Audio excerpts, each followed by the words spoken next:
On your marks, get set, bake.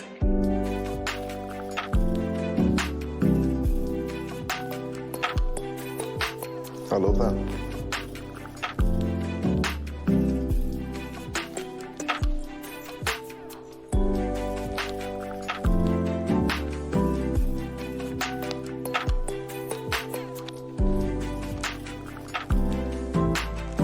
Good flavor.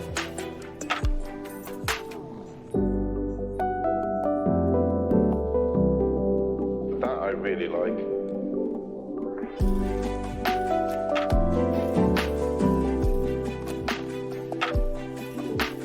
That is delicious.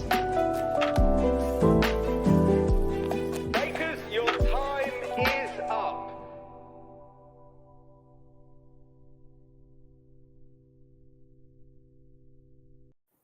I have to cut that last little bit off. It's a little No, long for it's my a little taste. extra on it.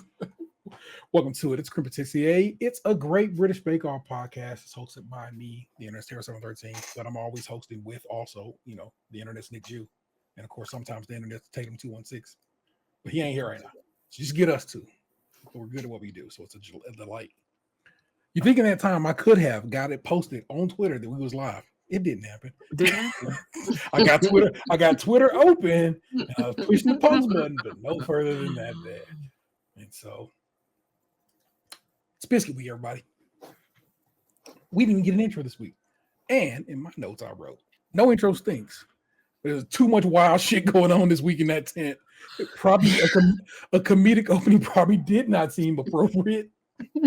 I thought it was me because I like literally just watched it today, and I'm like, did I miss the intro? Like, what did they do for the intro? But I'm like, I'm not rewinding it because I'm on a time crunch. But like, it just didn't happen. Same. Double checked. Then went over and watched the English version to be like, did they get an intro?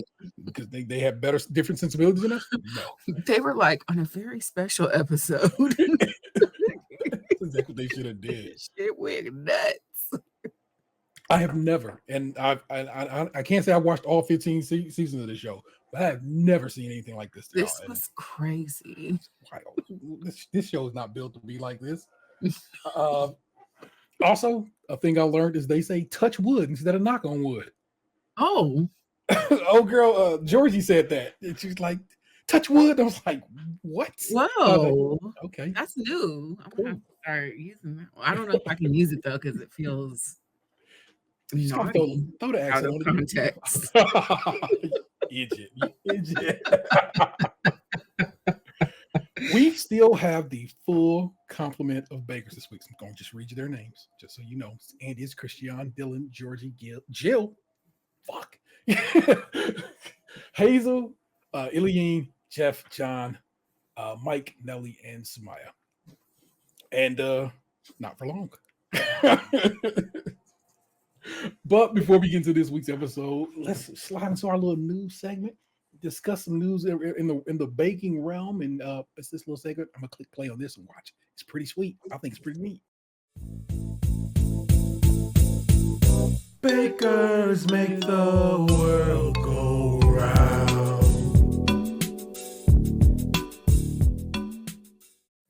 I'm not gonna lie to you, man. I really love that. It makes me quite happy every time the video works. That's great, but that song always a love. Not just sagging, waving my flag, and yes, yes. So this story is a story I bumped into on the TikToks, but apparently people have written it up a couple of different ways. People wrote it in a way that I was like, I'm offended that you said this shit, people, and I therefore would not use their version of the article.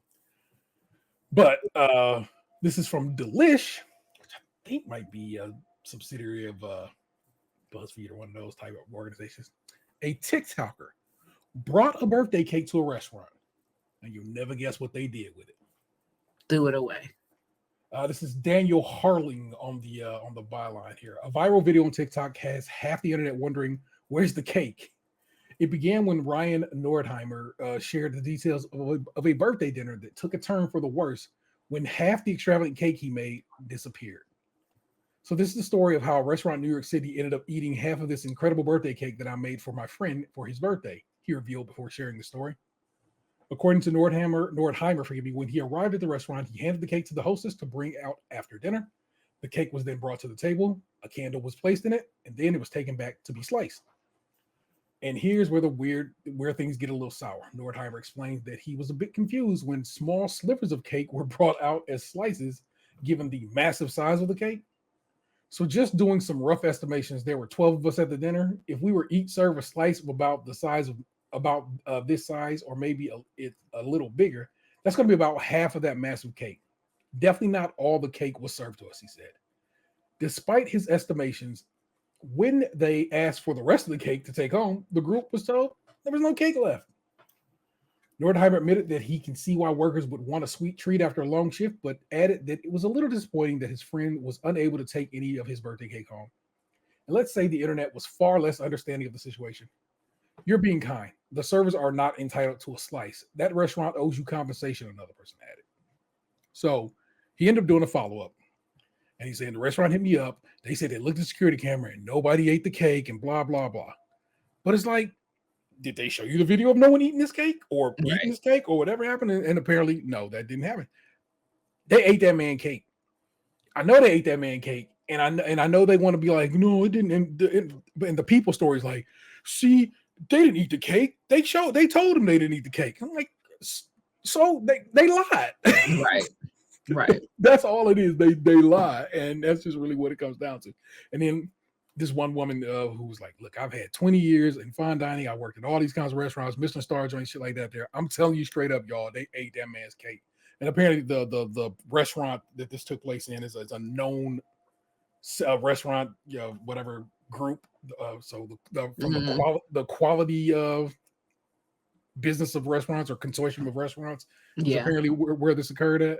And people were like, yeah, they ate your cake, my guy. And I'm like, they definitely ate it or they threw it away. Yeah. Or yeah. And any of those, just say that. Just be real with me, man. Yo, we got accidentally ate. My question is, did they charge him a cake cutting fee? They of course charged him a cake cutting fee. Yes, they did. And for compensation, they said dinner for two on us. This is 12 people that came to this situation. Oh yeah, no. It's ridiculous. No, I think it's funny because like I kind of saw this on TikTok, but I didn't even finish listening to it or whatever. And I'm like, they definitely either ate the cake or they threw it away. And the fact that they were serving the party that brought the cake like tiny ass slices means they knew they was going to eat the cake or take it home or whatever. Yeah, like it either.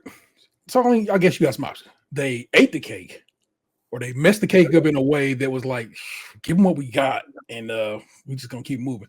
Either way, he said he had spent hundreds of dollars making said cake. And I'm like, this become a felony situation, bro. Well, probably not. I don't know how New York's what their level of what rises to a felony, but I'm also like, bro, this is a problem.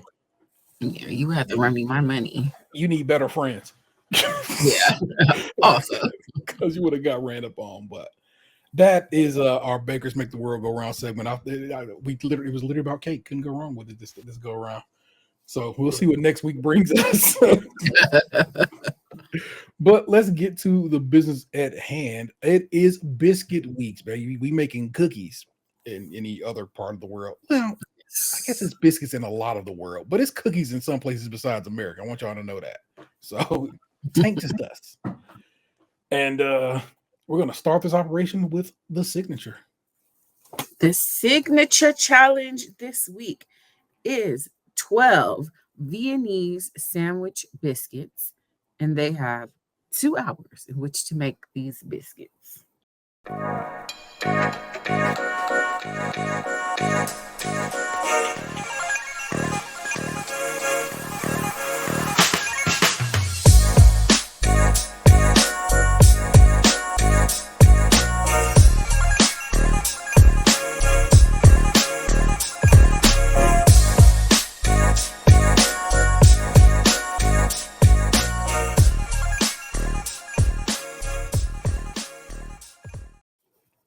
I need y'all to know how much better it is to not have to hand edit that into an audio file every week.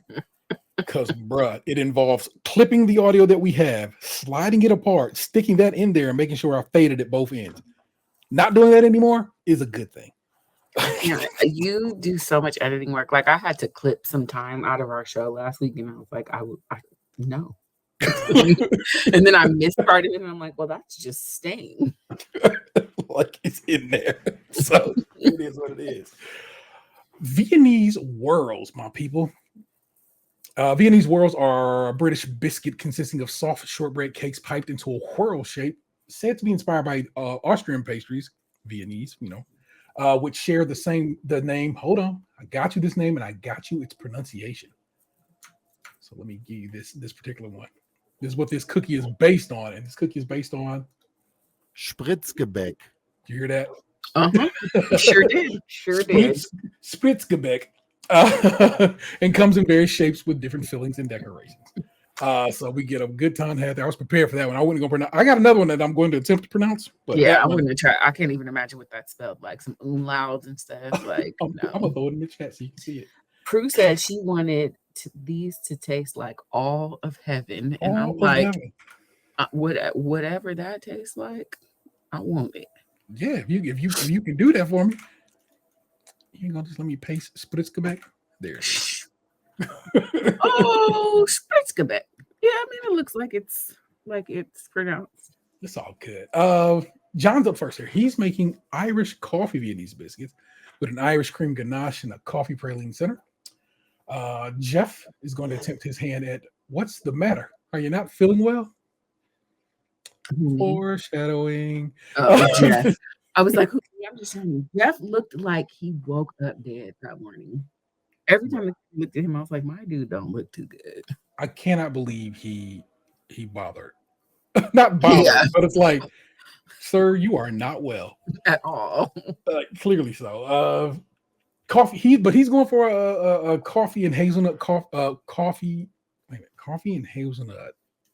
Oh, because coffee and hazelnut. The biscuit is flavored as such, but with a coffee buttercream, American buttercream. They made a point to point it out like that, which, if you didn't know, it's literally butter and sugar. I don't think we had, and a little milk. In case you're wondering what the American variation of the theme is, dipped in dark chocolate. Illiane pistachio and white chocolate Viennese biscuits. Hers are going to be filled with a pistachio ganache and with a little bit of an orange gel decorated with white chocolate and crushed pistachios. Family seemed to love it. She was like, I'm about to make this orange thing because I want it to be a little something. And I was like, all right, and I see you, baby. Because I'm rooting for everybody black. It's just Christian, floral Viennese biscuits. Tarragon biscuits. Man, Christian, I be coming through with the little. Ain't that like a meat seasoning, tarragon? Yeah. Like poultry. But yeah, the whole thing is tarragon biscuits filled with blueberry and lavender jam.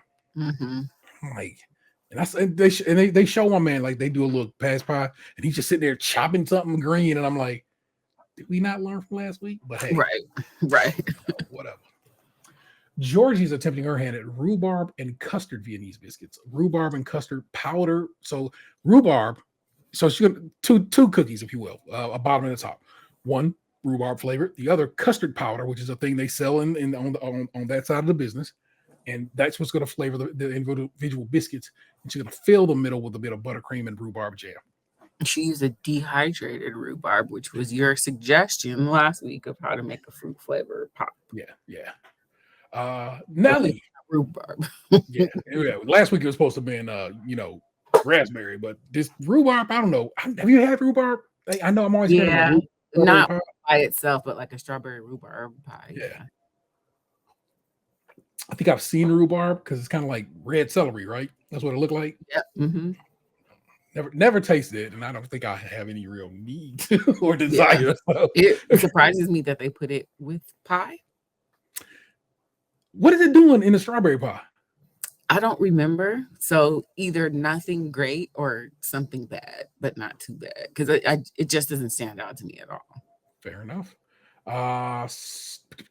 Okay. Nelly making my first dog biscuits. Filled with a hazelnut and chocolate ganache and raspberry jam. The biscuits are piped to resemble her dog. Remember, I wrote this one out.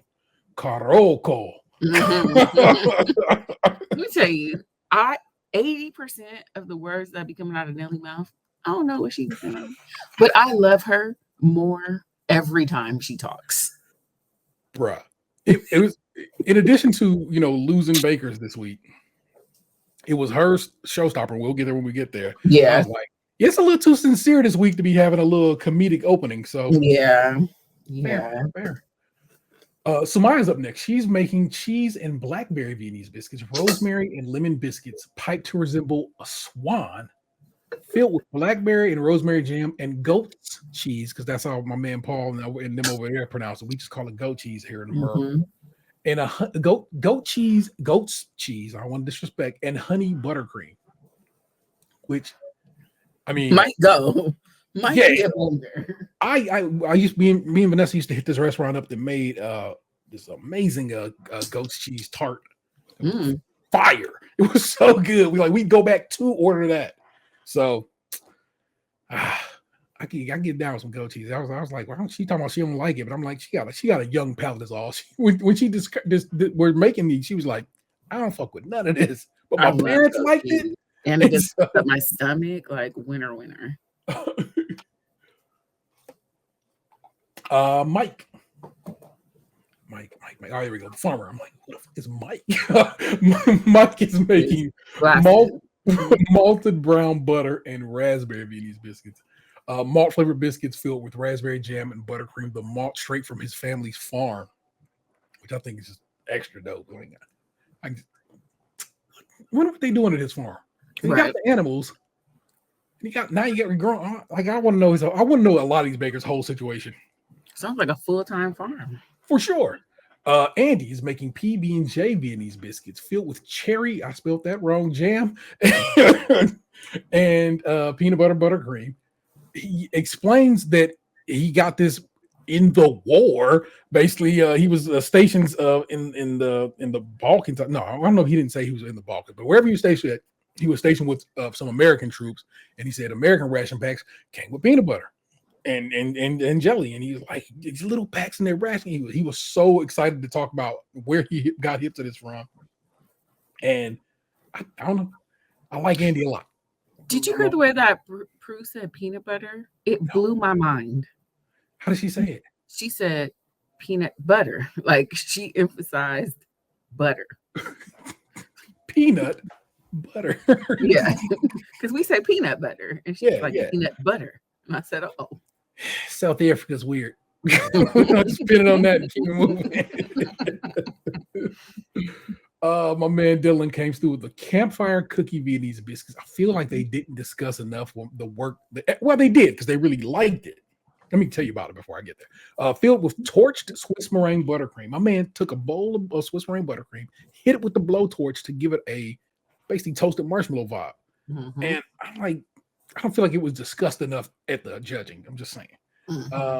But also, there's also a hazelnut praline in there too. Jill, 2 desserts Viennese biscuit. I like Jill too. I like Jill's how she talks about her bakes. It's kind of fun. This is a combination of what is she? There's a key lime pie and it's a passion fruit something or other. She's basically mixing 2 desserts that she bangs, but she explained how she's a lady who likes puddings with her dinner. She's basically dessert. And she says she has a very forgiving husband who will go ahead and basically order what she wants, but he'll have one himself, so they can share.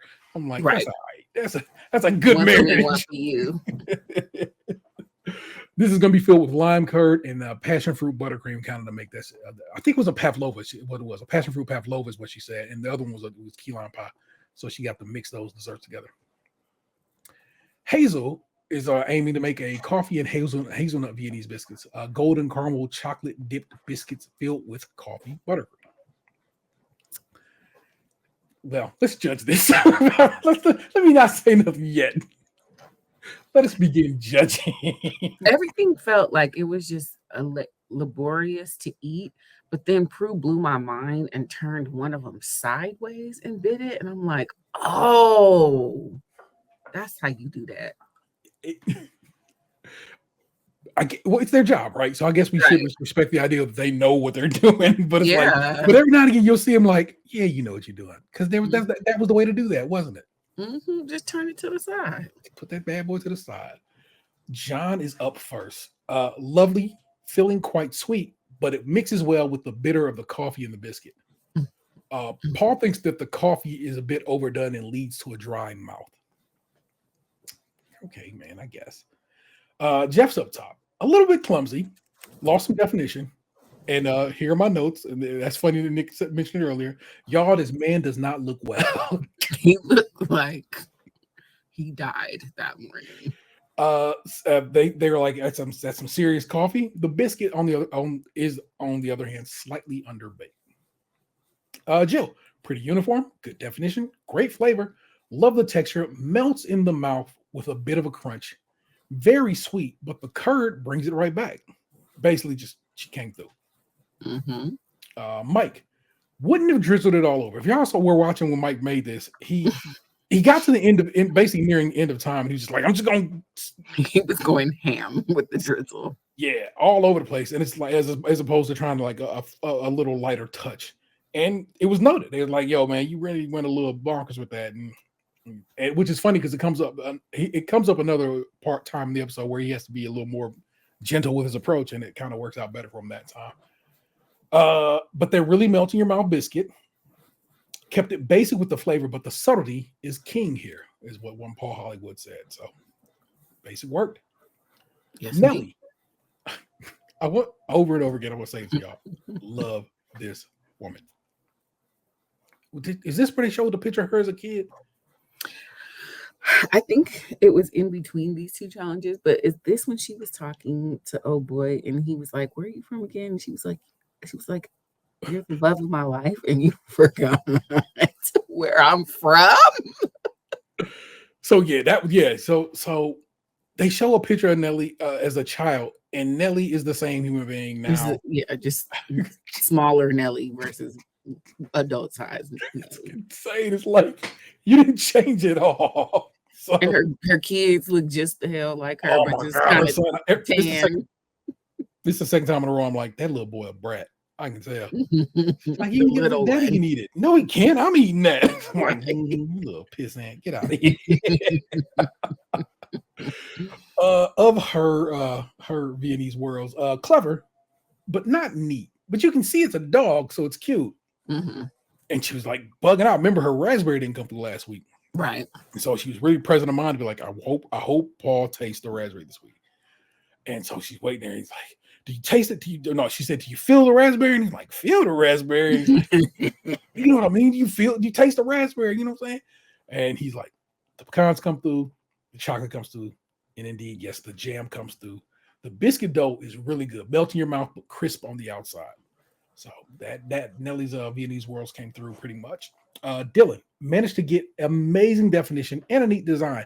Everybody else did circles, y'all, and Dylan went cylindrical. No, yeah, I guess so. It's how you want to look at the shape of his. Well, what's her name made like a bird? Yeah, but it was still a circle. The bird part of it was just sticking that neck on that bad boy. That's true. Yeah.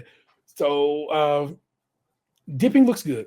A very tender, lovely biscuit. That's such a descriptor, right? Tender. Paul loves the praline, and buttercream is silky smooth. Really good, multi-layered and delicious. This is the one that Prue had the whole gangster style to eat. It's going for the kill shot. Georgie, I don't think they look tremendously appetizing. Disagree. I like that pink with a little speckle look into it. I thought it looked very cool to me, but that's fine, Dame Prue. But it needed way less filling. That bad boy is so packed with filling, Prue couldn't bite down on it. She literally had to pull it apart to eat it. So for that situation, and the freeze dried rhubarb or whatever did her no favors. Yeah, it didn't. It didn't. Again, they didn't bring it up. Same thing, like I said, they didn't say anything about that. They didn't say anything about my man toasting his meringue, which I think probably brought something to the table. So, but I think Prue said it was like bitter was the only thing she said about the rhubarb was kind of bitter or something. Yeah. She said. Christian, man, this is a fun one. On first look, Prue like I don't think a mouthful of lavender, dried lavender, is going to be very pleasant. I'm with He you. just basically, yeah, he basically just kind of, we'll see. But after having a bite, she thinks Christian is quite the alchemist. It's really interesting and delicious, and she wasn't expecting that. Paul thinks, of course, because Prue said something nice, Paul got to come in like, hold on now.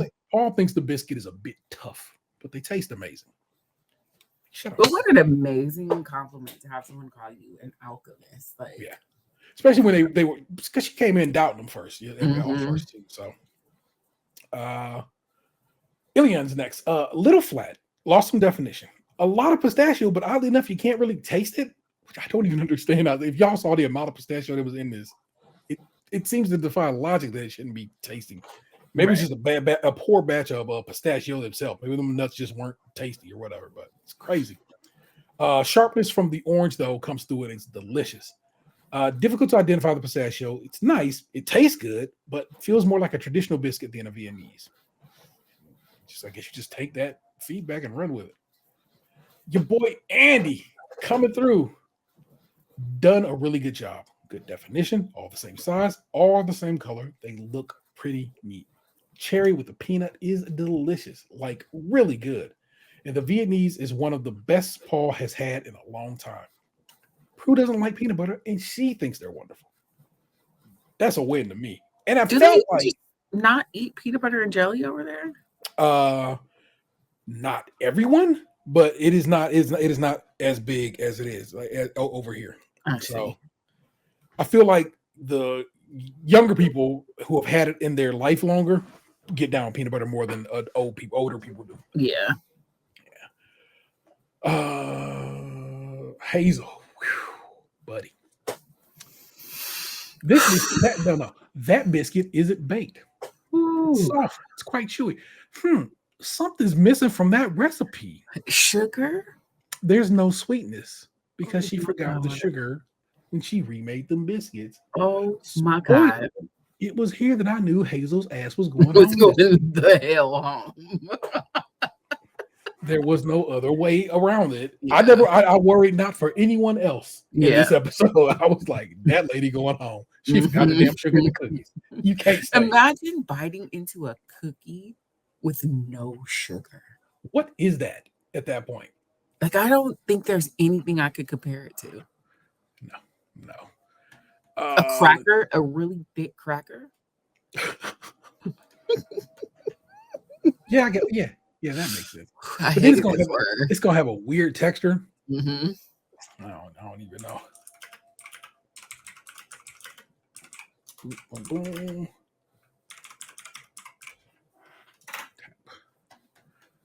Sumaya is up next, or bringing in the rear, I guess.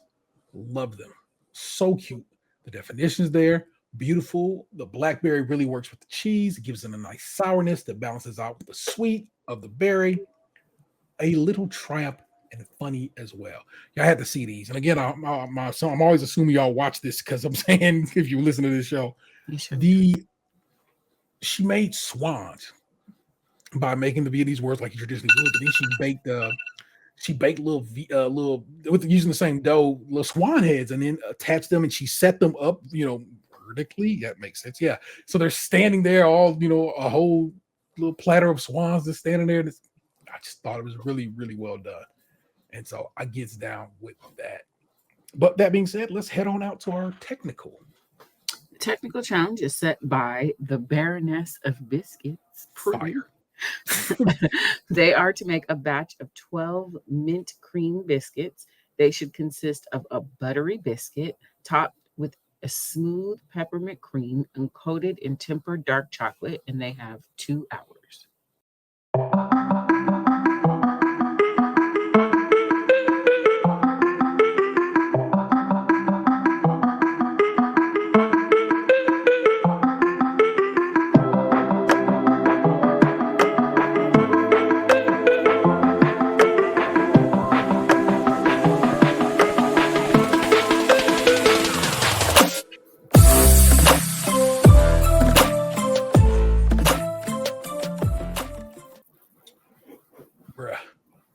I looked these up, and now I kind of want to find them to try them because I like mint like this. They like Me too. Let's see. Mint cream biscuits are apparently a classic. Tell my own little bit of commentary there. A classic British biscuit, which consists of a circular base of shortbread biscuit, topped with a creamy mint layer and covered in tempered dark chocolate. In this case, they're going to do milk chocolate. Imagine, if you will, the innards of a York peppermint patty sitting on top of a cookie and then cover that whole thing in chocolate. I need it. I need it in my life. And then I look it up, and of course they do, like Paul was describing, and indeed they do come wrapped in green foil. And I'm like, that's so cool. I want it. So, but who can call it? Jeff is still not 100%. And before this technical was complete, he just left. He's like, yeah, I can't do it. He started mixing up. At least you see him sifting his flour and stuff like that, and whatever. But my man don't get beyond. He don't even start preparing the dough. He got that far and was like, I'm gonna chill for a little bit. The bakers are like, hey man, you good? You good? Like, I'm just having my cup of tea. I'm gonna be all right, man. Don't worry. And eventually he just walk off the set. And I rewound it. Like, I'm like, what happened? He just was like, nah, I'm done. I've had it. Bruh. It means he was sick when he got there. Mm-hmm. Off rip. Because, like I said, he couldn't even do the next day of technical and Showstopper. So he comes back the next week. But, saying he in his 60s. I'm not saying he ain't or anything like that. But in his 60s and sick. Man, it's like it's probably just kicking the shit out of him. He's just like, I can't do this. All I'm going to do is make whack shit and end up getting kicked out anyway. So I might as well just go out on my own terms and be easy. And I got to respect it. And I'm two minds. Like, first of all, the first American in the tent just quits. Doesn't sit well with me. Thanks. But then on the other hand, like every year that I get older, the nope in me grows stronger and stronger. And I would definitely go somewhere that I've paid money to be at. People are there too. And like immediately the nope comes over me. And I'm just like, I'm leaving. I'm about to go. Sorry. Like, I'm good. I know what this is. I understand myself as a person enough to be like, it ain't for me this time. And I wonder if he had some digestive issues. That's true too. You know what I'm saying? The belly was belly, and he could have been like, nah, bro. You got the runs and stuff. You're not trying to be like this. Let me go home. Yeah. So remember, this would have been, or it was quite possibly going to be a double elimination week. Right. There was your one. There's your first. Well, whatever. I've explained you. Basically, you know how technical works. I can't tell you much more than this. What they're supposed to do, and their instructions are basically like, do that. And they was all like, what? So a little bit confusion on Dylan's part. He's like, they're like after 8, right? And then Alan was like, nah, baby, ain't no biscuits in the after 8. He's like, right. Basically got to hump his shoulder like, I'm sorry, man, and I don't know what I'm doing, and we gonna, yeah, that shows is all I'm saying. Everybody was cracking me up trying to figure out how much peppermint to put in it, and then they would be like tasting. Nelly was like, oh, that's just awful. Because she put a gang of peppermint in her. Oh, Georgie come through and freestyle and she put some in. She's like, put that. Yeah, because Nelly just straight up poured it from the bottom. Mm-hmm. Like, we just gonna hit it like that. Whereas Georgie was like, well, I'm gonna put a spoon in. Let me hit another spoon off and the face in. So I was like, y'all, I don't know. Because like I said, we're told this is a classic British, but everybody know what these is. But then none of them people be knowing what it is. Right. And I think it's like, I guess it's one thing to I've tasted a Reese cup my entire life. I couldn't fucking make that shit, but I'm not a baker. I don't bake. That ain't me. Could I whip a Reese? No, I mean, I guess if you gave me everything I needed, yeah, and was like, hey man, can you whip a Reese cup? I mean, maybe. I don't think I could. Even if you gave me a recipe, I'd be like, no. That's the thing. If you let me freestyle, it'd probably turn out better than if you gave me the recipe. I'm be like, oh man, I don't know. Let's go ahead and judge this operation. Mike's up top. Looks nice. Well, if you don't know, the technical is judge blind. The judges don't know who has baked what's in front of them. And Mike was up front Looks nicely tempered. Looks nicely tempered. Looks like nice tempered chocolate. It's got a great shine. The spinning, now what they mean by spinning is him basically piping chocolate gently this time and not like a fool. Good and quite neat, which means he can do it good and quite neat if he just takes his time and not bug out at the end. Delicious, tastes good, lovely thin chocolate as well. The biscuit is really tender and love the mint flavor. You know how much mint my man put in there? Quarter of a teaspoon, the least amount he could pull off. It's probably the right amount. In fact, it was the right amount. Yeah, he was like, "This is the smallest I can measure." Nellie's up next. Chocolate looks dull. Pretty neat though, and it tastes good. So that worked out, which is crazy because, like I said, in her case, basically Good at all. half a damn bottle of mint. So it's like, I don't know. I can't call it. Dylan, this is a y'all. My man's had no clue as to how to get these things coated in chocolate. So then he's like, do I just pour it on there? Do I just like spoon it? I mean, it just like, imagine, I don't know, just a car wreck. It was bad. This is a disaster. Chocolate's too thick, and the chocolate was clearly cooling as it was being put on top of the biscuit. It's like a half an inch of chocolate. It took Paul all his strength to split that bad boy with a knife. It was like hacking into that thing like it was a big old tree or something. But that little mint part that he was worried about was very smooth and well done. Mm-hmm. Ain't that a blip? The part he was concerned about the most, he got done well. So, Jill, some nice shine to it. Really good shortbread, melt in the mouth, tender. Tender being bandied about a lot this week. Mm-hmm. Samaya looks neat. A lot of mint flavor. Nice. It blends together the chocolate with the chocolate and the mint, and the biscuit's good. Can't go wrong with Samaya's version of this. Hazel, they like the proportion of this. The mint patty to cookie base, but the mint patty was in itself a bit grainy, meaning because it wasn't properly mixed. You know what I'm saying? It's supposed to be silky smooth. They were so adamant about that. And the biscuit, of course, a bit tough. Because I don't think Hazel can bake, y'all. Yeah, so I don't know. I think I love Hazel down, but I think maybe her personality got her on this. Her nails was on point. You see when they got a close up of the man? I was like, okay, girl, I see you. Her makeup be on for her eyelashes. Like Hazel was doing the thing. So respect. As cute as she want to be, but even she was like, none of my dates have worked out since I got here. Like none of them, girl, not a one. Oh my gosh. Christian, not much shine on these. A bit of a mess. Spinning not very good. They've been manhandled, which is why it lost its shine. But it is a nice thin coating of chocolate and a lot of mint. Christian does not like chocolate and mint, and therefore couldn't taste his recipe to see if it was working. And at one point, Allison came through and was like, "Oh yeah, that's fine, bro." And he's like, I almost gagged. I'm like, "Come on, man, chill."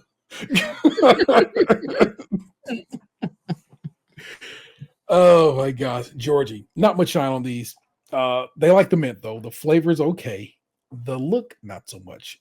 A bit clumsy on the spinning of the chocolate. It's too thick. John, they're nice. Really nice looking, thin, a bit of a shine, all the same size. Proportions look quite good. Prue loves the texture. Paul agrees. They're nice. Ilion, messy. Look like top hats.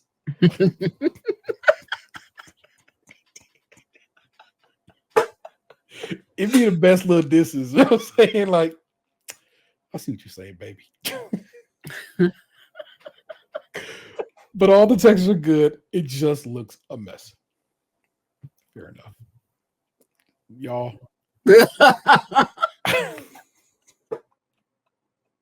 Despite how bad I just told y'all how Dylan did, I truly think Andy did worse. And I feel like Andy probably should have came in last. A disaster, clearly assembled in a hurry. The biscuits are quite literally, y'all, sticking to the tray. But it's a real crumply biscuit. Very smooth mint cream. Just a bit of a mess, that one. They take the plate at the end, right? And hold that bitch upside down, and none of the cookies come off of it. They only got one cookie loose from it to try. Paul had like slammed his hand on the table and one popped up. He was like, I got one. Terrible. Them shits was glued to the board because he was dipping the chocolate and then putting it chocolate side down where the instructions clearly said chocolate side up. So he literally just glued them shits to the board.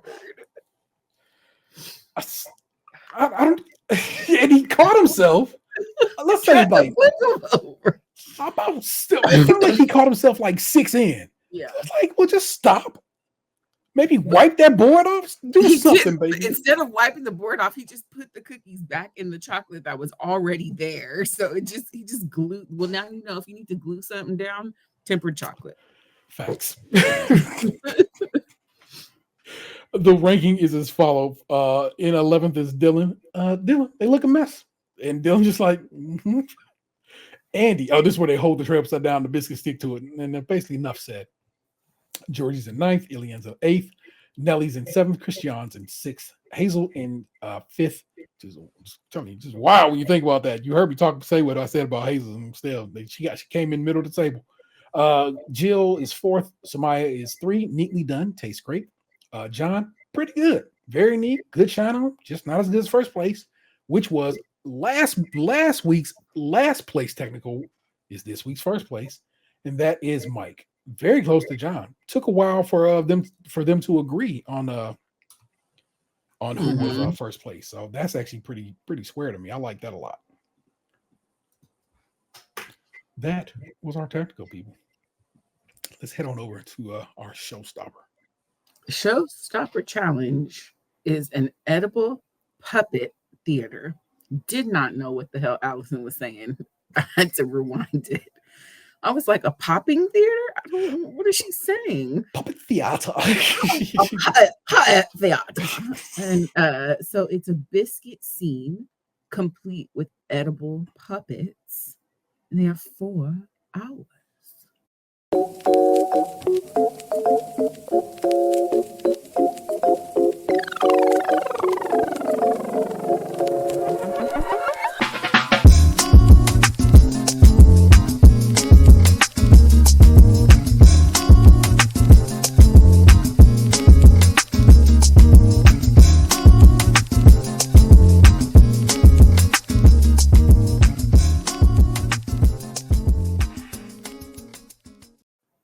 Which I know I chose that gay cake at the end there with massive intentionality. Everything I do was with some real like that. I'm like, yes, that's the one. Has to be there. We support our queer folk. Happy Lesbian Visibility Day. See, I didn't know that. That's how good we are. The world, the universe knew and guided the operation. Nick, were you showstop this week? Yes and no. Same. It's like last week. The ones who did it. And the ones who didn't, they didn't. This was one very challenging to write notes for because they were trying to, in that little bit of time where they normally would try to describe to you what something's made of, they instead have to explain to you the ideal that's being presented. Yeah. So then I have to, where I normally get most of the information from right there, I have to go and then wait until they actually go get judged, and then they explain what they did to it, and I go back in my notes, and I like scribble some more down, and so forth and so on. It's a little back and forth. It's a bit of a challenge, and you're about to get a lot of extra notes here. This is where I'm about to hit you with a lot of stuff here. But Andy's up first. Calls it "If Pigs Could Fly," Biscuit Puppet Theater. And when my man said this sentence, on its trotters up the A12. Talking about a pig that escaped the back of a truck running down the A12. There was so much that I missed culturally this challenge. I was like, I don't know what the hell they talking about. I just like they call feet or leg trotters on its trotters. The puppets will because these are puppets. So you're gonna hear me say puppets a lot because these people are actually making puppets. Are gonna be made from a lemon iced Shrewsbury biscuit, the stage from a ginger nut and sumac, aiming for a bit of a Middle Eastern flavor. He picked up from a holiday in Tel Aviv. You have to see that story get told to see it. It's so funny. and he's going to make some brandy snap curtains. We talked about brandy snaps last week, so you're hip to that. But let me tell you what a Shrewsbury biscuit is. It's a classic British dessert named after Shrewsbury, the county town of Shropshire. Again, these are names that actually exist and not words I'm making up. Shropshire, Shropshire. Shropshire? Whatever. Sure. They're made from dough that contains sugar, flour, egg, butter, and lemon zest. Dried fruit is often added. In this case, he went with currants. Shrewsbury cakes can be small in size for serving several at a time, or a big old one for serving as desserts in themselves. Sumac, just picked this up. I want you to know, Sumac was not in these notes before I started this show. My kid just was like, "Oh yeah, you got to make sure you tell people what sumac is." I'm like, "Oh, thank you," because he asked me what is sumac, and I'm like, you know what? I don't think I put that in my notes. And if you're asking, somebody else might be. Mm-hmm. Sumac is a spice that's popular in the Middle East. It's related to the poisonous shrub by the same name, poison sumac. Nick joint.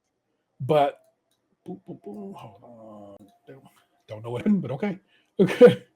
But the culinary variety is safe to use and easily identifiable by its vibrant red berries.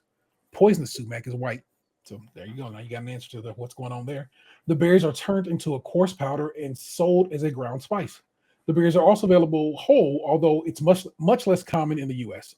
Sumac is a versatile seasoning that adds a bright red color and a tartness similar to lemon juice to a dish. And that's why he was saying he wanted to add the citrus notes of sumac to this situation. So, word to Andy for knowing the shit. Christian, finding home biscuit puppet theater.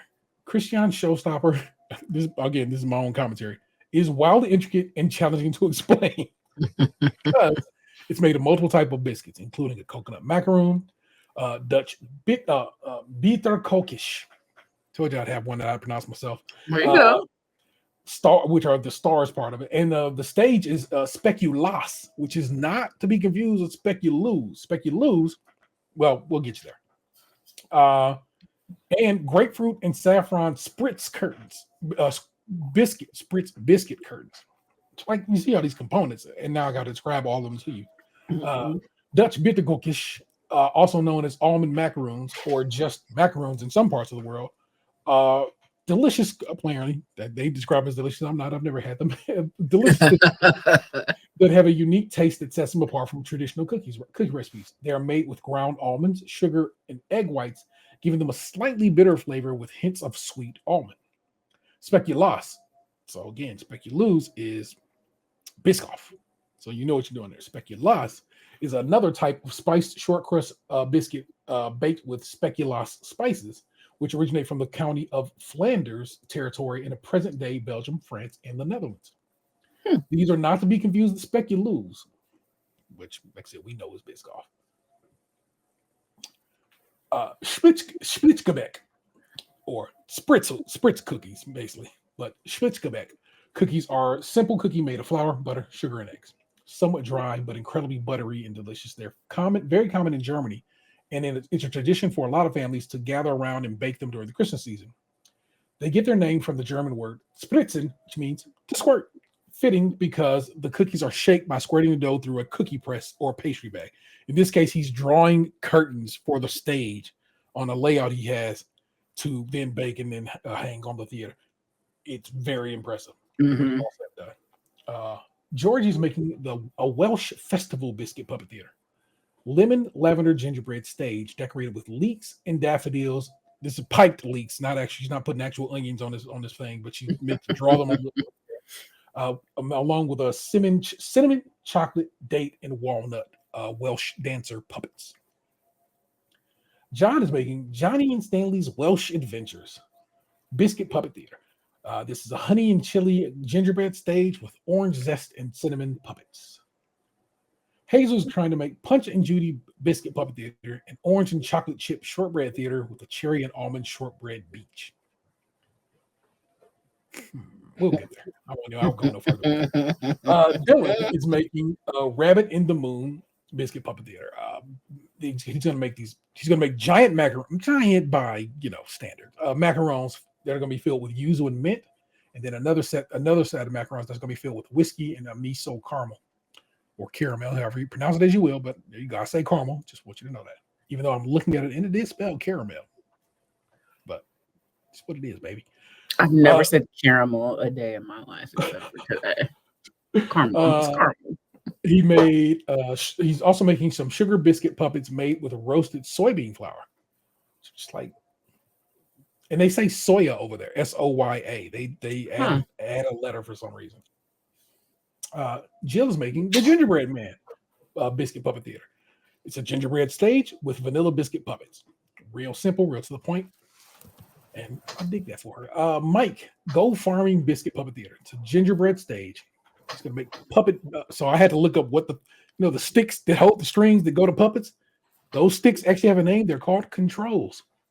So he makes biscotti puppet controls, along with crystallized ginger in the puppets themselves, and some Florentine stage curtains. Guess what? Here's where you learn what Florentines are. A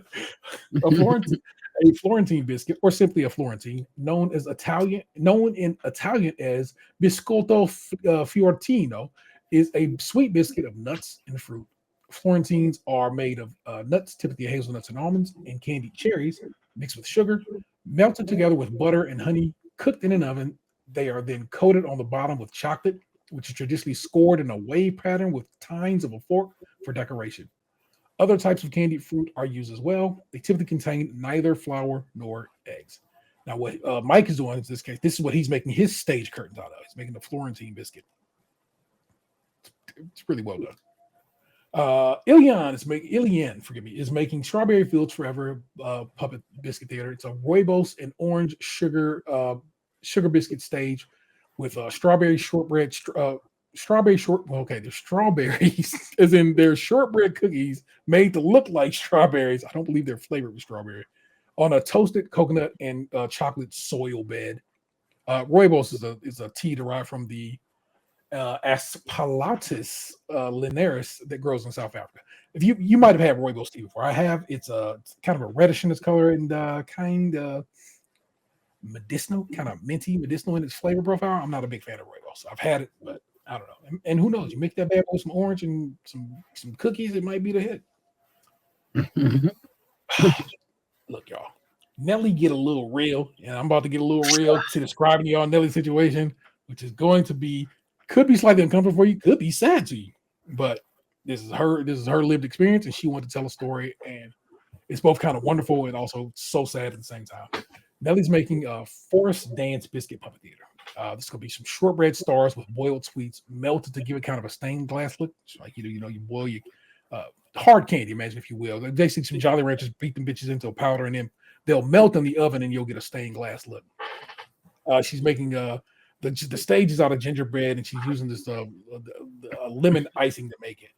And when we talk about the judging, well, maybe we'll talk a little more about what everything represented there for. Yeah. Samaya was making an enchanted garden biscuit puppet theater. Lemon zest and poppy seed stage, and cardamom and cinnamon wheels. See how brief that description was for Samaya's? But when you see it, man, yeah, that's life. It's just wild, y'all. Let's judge this output. Jill's up first. The design is exceptional. Decorating with just piping is clever because guess what? Jill is good at it. Neat as a pin. The gingerbread stage perfectly baked. Unfortunately, it's going far too harshly. I want you to know. The vanilla character biscuits are just a bit tougher, but good flavor. Now Jill's was cute. It was fine. And then they. So they're in this particular Showstopper. It was just levels to this shit. Jill, great. Hey, that looked great. I'd enjoy it. I could have it on my table. Then Mike come through with his whole setup. Clever. Ginger comes through. Florentine curtains are a bit chewy, but the flavors are all right. And it's like two different sports. My dog made curtains, like folded pleated curtains out of cookies. Bruh. Biscuit. Yeah. Sorry. Andy's up next. So it's all awkward, but all the elements are present. I didn't know what the hell it was.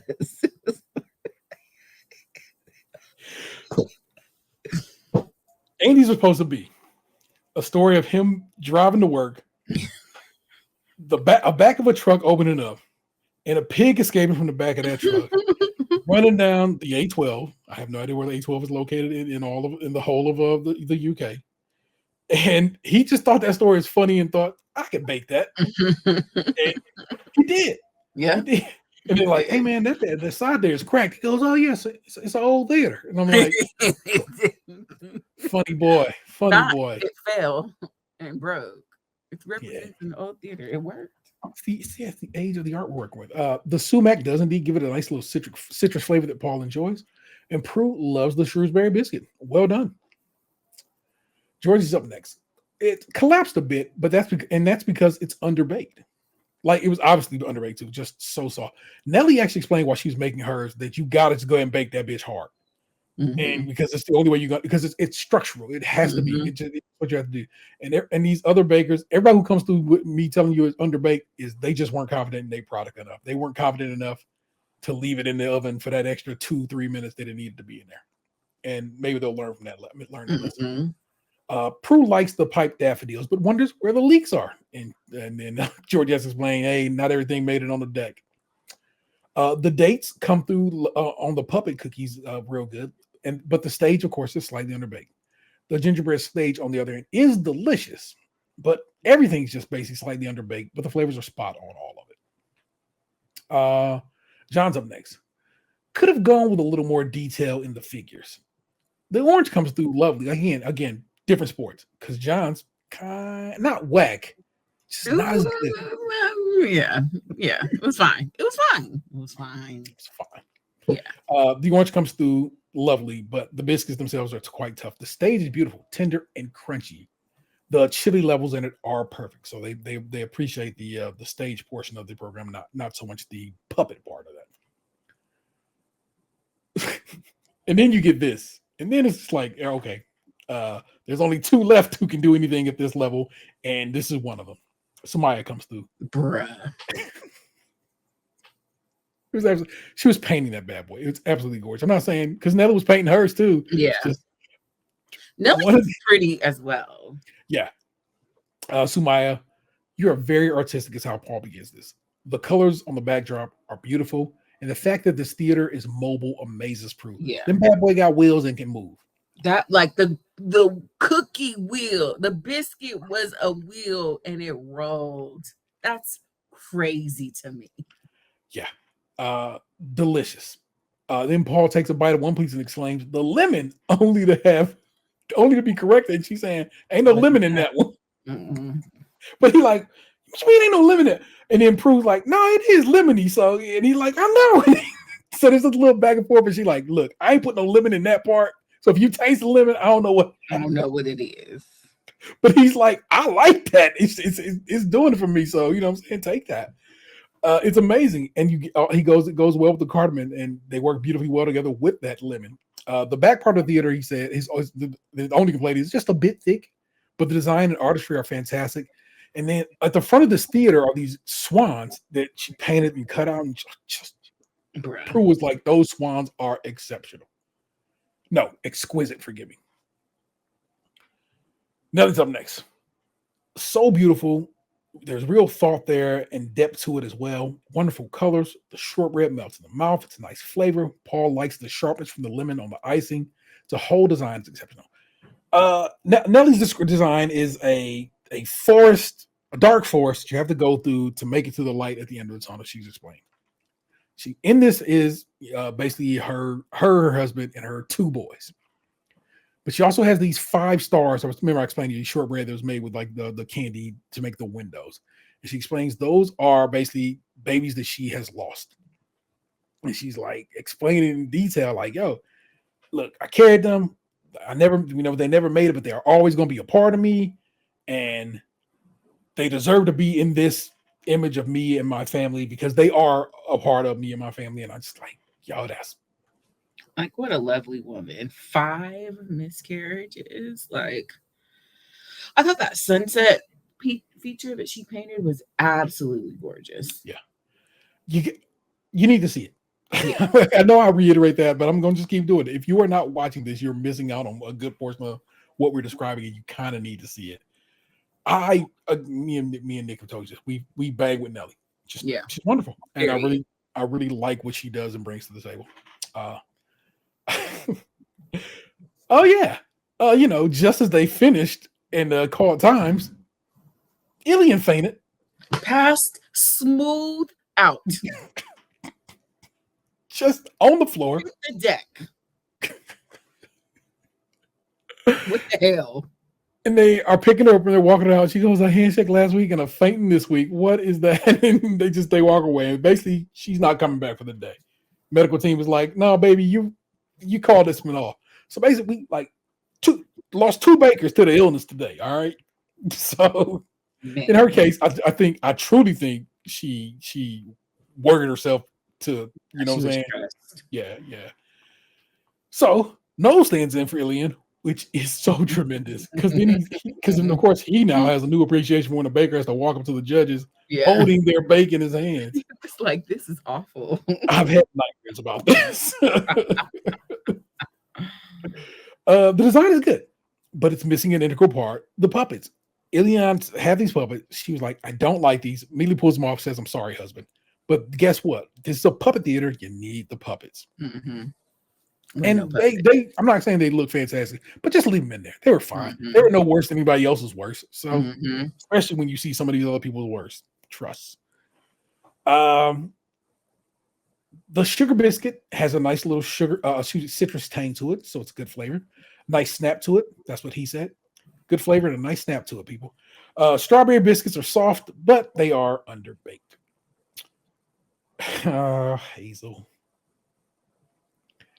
Hazel was so behind that Samaya ended up coming over and helping her do pipe work and get this theater as ready. And she was like, your royal icing is runny. Use mine. Like what Hazel made is what I would have made. Like that's what mine would have looked like. You would have been like, I can't make this, and I won't be putting anything on this production that makes you. I would have walked out with oh boy. Yeah. Oh, no. Charming, you can see what it is straight away. but they know what that show is that it's based around, so I guess so. A bit wonky. To which Hazel explains it's old, and Paul, sharp as ever, says, "Well, so am I." Right. Prue is disappointed that Punch doesn't look like Punch. She wanted him to have a big truncheon. A truncheon, as it turns out, is a billy club and/or a nightstick. Yeah, I had to look that one up too. The puppets are a little underbaked. The chocolate chip and orange stage, a lovely biscuit but overall, it needs more time on it. And Hazel says, about another day. And Paul says, I'd say about that.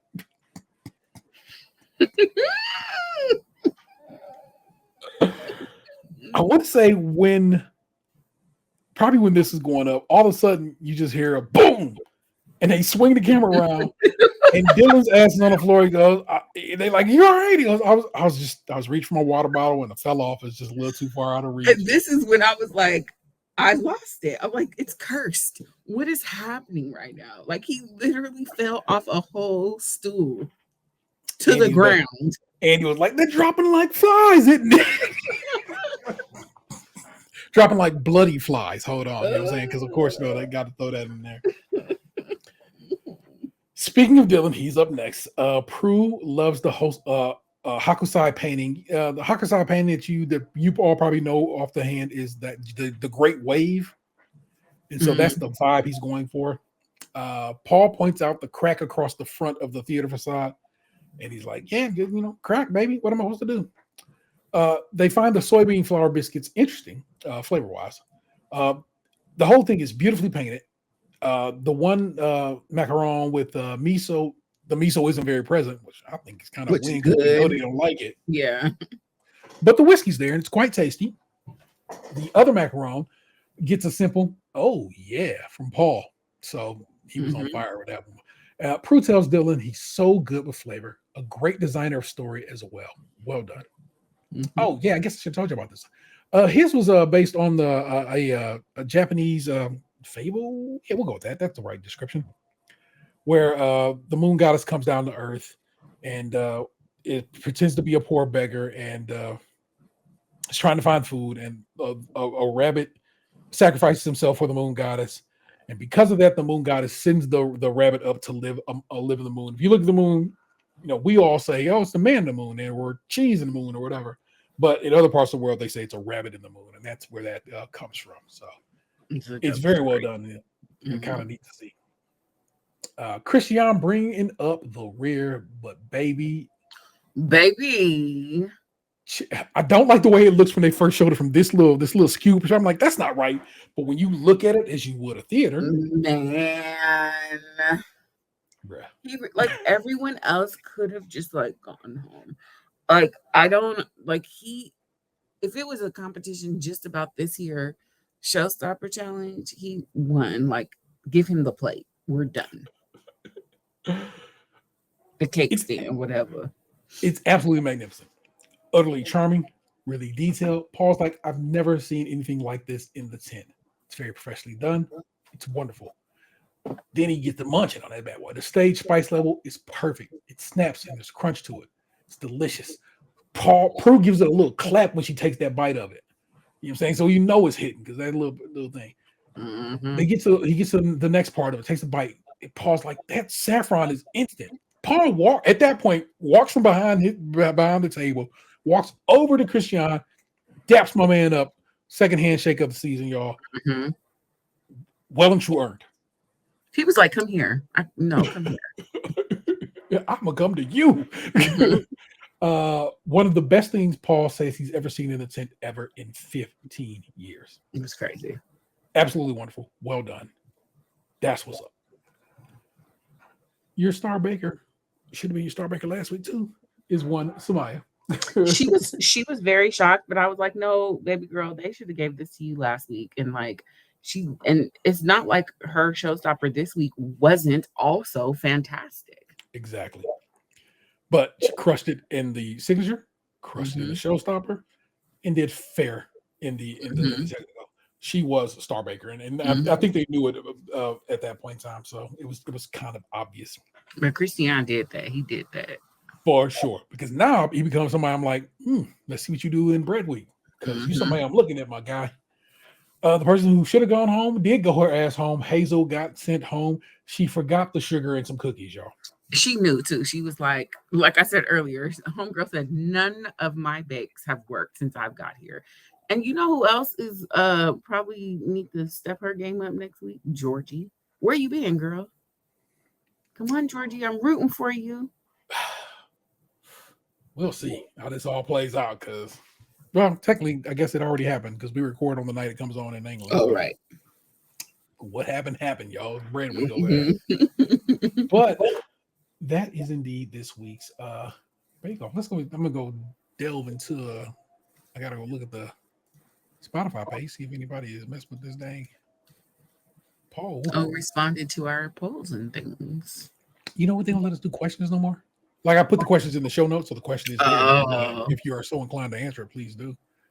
But episode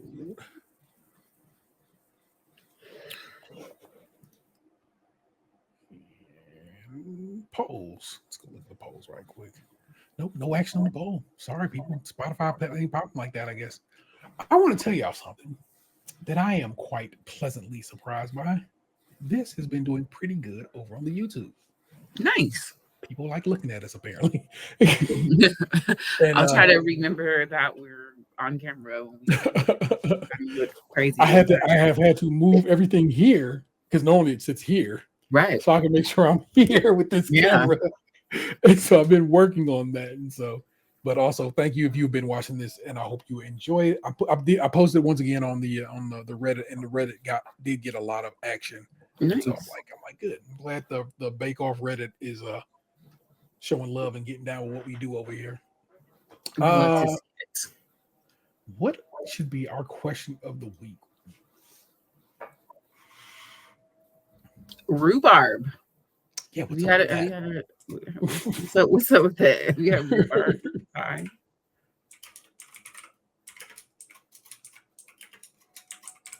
And our poll, if you had to have an idea.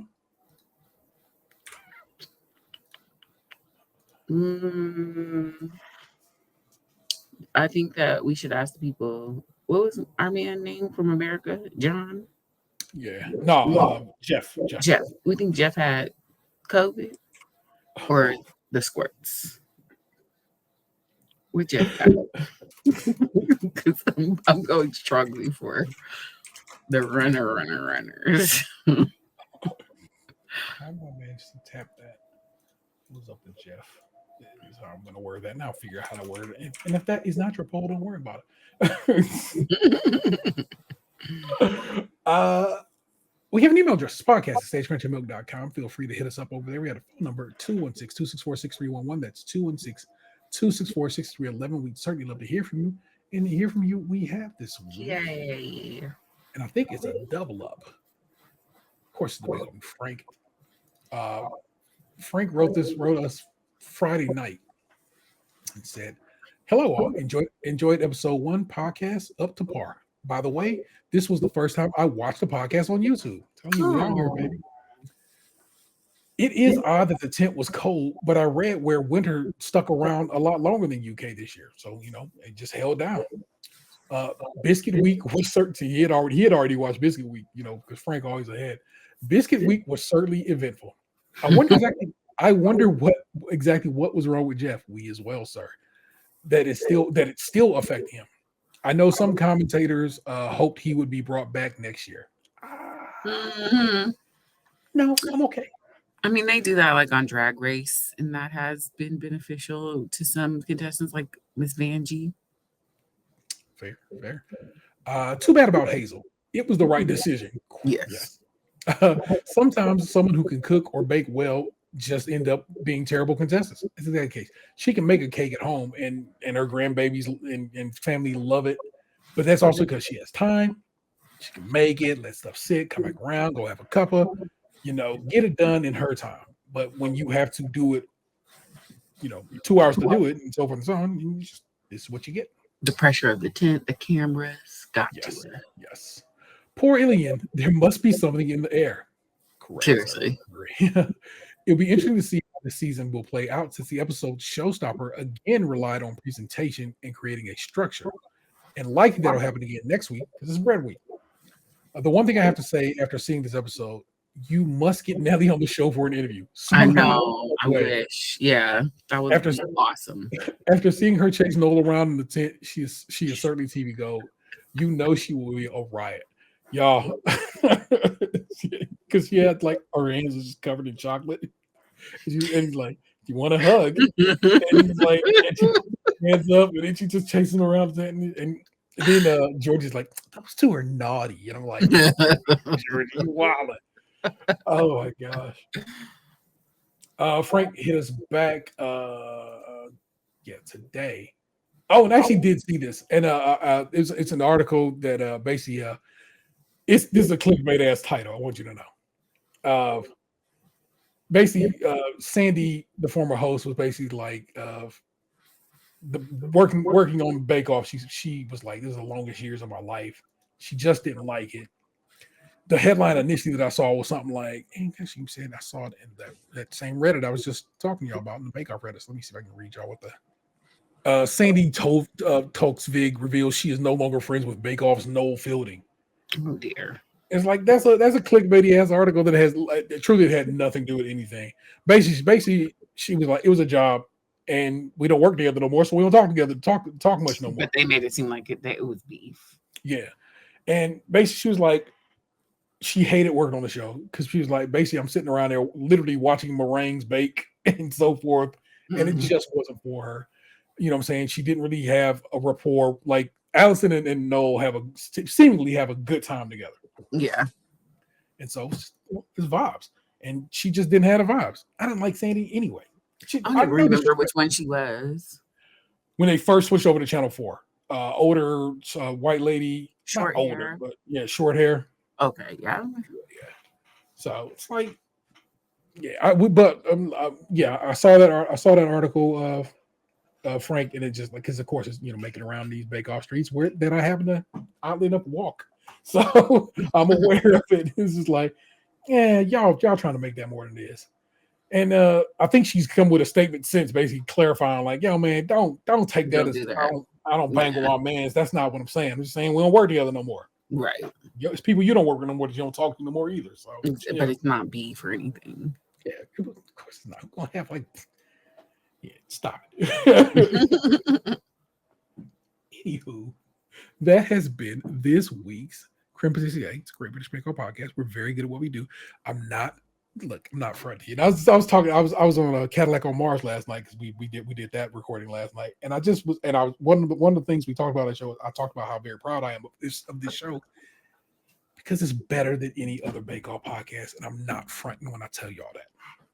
I've never listened to another one, but I believe you. I've listened, and they don't do what we do, how we do it. And so, if you enjoy it, and you know people who like get down with Bake Off, consider sharing it with them and saying, "Hey, y'all should probably check them out. They doing the dang thing." And again, now you can watch our mugs on camera talk. You can see my dining room behind me. Just relatively artistic. It works.